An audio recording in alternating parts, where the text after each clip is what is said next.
How about the squeeze adjustment as well? Trees within 20 yards of the center of the fairway is only 20 yards wide. Yeah, they are within 20 yards. The bogey golfer, yep. He's got a full tee shot. Yep. We are rating from the center of the landing zone, but if you stood anywhere on the right side of center, as soon as you took a couple paces over, you definitely had a big obstruct. We did have a squeeze. Is the squeeze shot specific? It has the asterisk next to it. The cue is shot specific. The squeeze is going to apply on which shot now? The 135 to get to the green, which is going to be looked at what's our distance of the trees at the green and get a number, and then apply the squeeze, because that's the shot that got us to the green, not the shot that got us on the tee shot to the green. So if you tried to apply a squeeze on top of that 4, it's the other way around.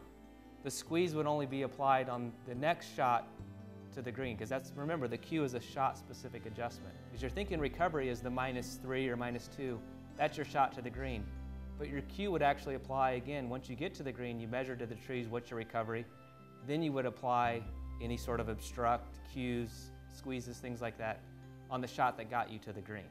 Does not apply to the bogey player? No. It does apply. It's the same value. Whatever you get for the scratch is the exact same thing you're going to get for the bogey. Don't try to factor in what that bogey can do. Just know that the scratch can get on pretty much 90% of the time in these trees, no problem. Look at the drip lines, the trees are up, the trunks are there, there's few, there's thick, but for a strong player like yourself, Mike, not a problem to hook something around the tree or fade it around. Knockdown cut punch. Yeah, right. 0-0. That's what we said. Okay, so 0-0 for trees? That would be a little under appreciating the trees. You do have trees here, there's some serious trees here.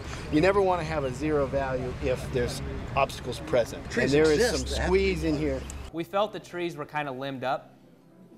It wasn't pine trees that were really dense and hanging low to the ground, so 135 yards for a scratch golfer to get on or near the green with limbed up trees like that, they were stacked up in there pretty well. The squeeze would only be applied on the next shot. You talk about water or out of bounds, it's pretty black and white. You measure to it and that's it, unless there's a percentage or something.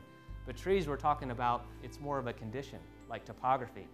We're talking about balls that are in the air and may or may not kill distance, but the reality of it is it really kills your distance potentially. If a player can get a full swing and not have any hindrance from the branches above him, then it really is just more of a psychological thing for him. He's gonna feel like, I gotta shorten my backswing. Well, that's his problem, type of thing. It's that, where are the trunk lines? Where do the tree branches start to come out on that trunk? The trees are overhanging enough maybe on the left to give it part of that W adjustment. Kind of at the end of the landing zone, kind of like you made the point of on the last hole, so I think that for us to continue to give that would be kind of weak.